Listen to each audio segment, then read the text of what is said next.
நான் லக்ஷ்மி. இது bed time story. கதையோட பெயர் மான்களும் சிங்கமும். ஒரு காட்டுல 2 புள்ளிமான்கள் இருந்துச்சாம். ரெண்டுமே ரொம்ப நாளா ஃப்ரெண்ட்ஸா இருந்துச்சு. எங்க போனாலும் ஒன்னாவே போகுமா. சாப்பாடு தேடி போகும்போது கூட ஒரு மான் சாப்பிட்டு இன்னொரு மானுக்காக எடுத்துட்டு வருமா. அந்த அளவுக்கு 2 மான்களும் ரொம்ப நெருங்கிய நண்பர்களா இருந்துச்சுங்களாம். அதை பார்த்துட்டு இருந்த ஒரு சிங்கம் மான்கள் மேல பொறாமப்பட்டுச்சான். இவ்வளவு நெருங்கிய நண்பர்களா, நான் உங்களுக்கு ஒரு சோதனை வைக்கிறேன் இருங்க அப்படின்னு சொல்லி என்ன பண்ணலான்னு சிங்கம் யோசிச்சுட்டு இருந்துதான். அந்த நேரம் பார்த்து மான்கள் அந்த பக்கமா வந்துட்டு இருந்துச்சு. மான் குட்டிகளே இங்க வாங்க அப்படின்னு சிங்கம் கூப்பிட்டுச்சான். மான்கள் பயந்து போய், சிங்கம் அண்ணா எங்களை சாப்பிட்டுடாத, நாங்க கண்ணில் படாம எங்கேயாவது போயிடுறோம், எங்களை விட்டுடு அப்படின்னு சொல்லிச்சுங்களாம். அதுக்கு சிங்கம், இல்ல இல்ல நான் உங்களை சாப்பிடல, உங்கள யாரு திறமைசாலின்னு நான் ஒரு போட்டி வைக்க போறேன், அதுக்கு தான் கூப்பிடுறேன் வாங்க அப்படின்னு சொல்லிச்சான். போட்டியில யாரு ஜெயிக்கிறீங்களோ அவங்களுக்கு நான் பரிசு கூட தருவேன் அப்படின்னு சொல்லிச்சான். மான்களும் சரி என்ன பண்ணணும் அப்படின்னு கேட்டுதான். சிங்கம் சொல்லிச்சான், அங்க தூரத்துல இருக்கிற ஆத்துல போய் யார் முதல்ல விழுறீங்களோ அவங்களுக்கு நான் முதல் பரிசு தருவேன் அப்படின்னு சொல்லிச்சான். அதை கேட்டு அதிர்ச்சியான அந்த மான்கள், ஏதோ நம்மளை ஏமாத்துறதுக்காக இந்த சிங்கம் பிளான் பண்ணுது அப்படின்னு உஷாராயிடுச்சுங்க.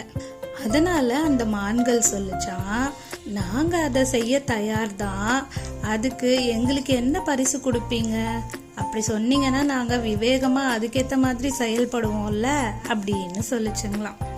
அதுக்கு அந்த அகங்காரம் பிடிச்ச சிங்கம், எப்படியும் நீங்க ஆத்துல விழுந்து எனக்கு தான் இரையாக போறீங்க, சரி எதையாவது ஒன்று சொல்லி வைக்கலாம் அப்படின்னு உங்களுக்கு பரிசா தினமும் நான் உணவு தேடி கொண்டு வந்து தரேன்.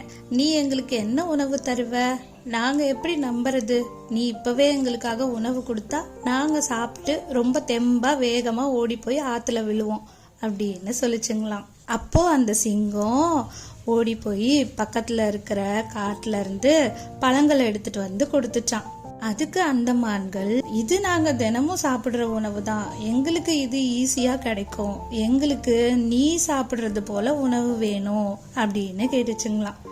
அந்த சிங்கம், நான் சாப்பிடுவது போல உணவா, நீங்கள் தான் என் உணவு அப்படின்னு மனசுல யோசிச்சுக்கிட்டே, சரி நான் நாளைக்கு எடுத்துட்டு வந்து தரேன் அப்படின்னு சொல்லிட்டு போச்சான். மான்களும் தப்பிச்சிச்சு. சிங்கம் இந்த மான்களை இப்படியே விடக்கூடாது, எப்படியாவது இந்த 2 மான்களையும் நம்ம சாப்பிடணும் அப்படின்னு யோசிச்சுக்கிட்டே போச்சான். அந்த 2 மான்களும் நாளைக்கும் நம்ம எப்படியாவது தப்பிச்சிடணும், இந்த சிங்கத்துக்கிட்ட மாட்டக்கூடாது அப்படின்னு மரத்துல இருக்கிற பழங்கள் எல்லாம் எடுத்து சாப்பிட்டுட்டு மரத்து மேலேயே படுத்து தூங்கிடுச்சான். அன்னைக்கு நைட்டு ஃபுல்லா ரொம்ப மழையாம். அதனால அந்த ஆத்துல வெள்ளமும் வந்துருச்சு. 2 மான்களும் மரத்து மேல இருந்தனால வெள்ளத்துல மாட்டாம தப்பிச்சிடுச்சு.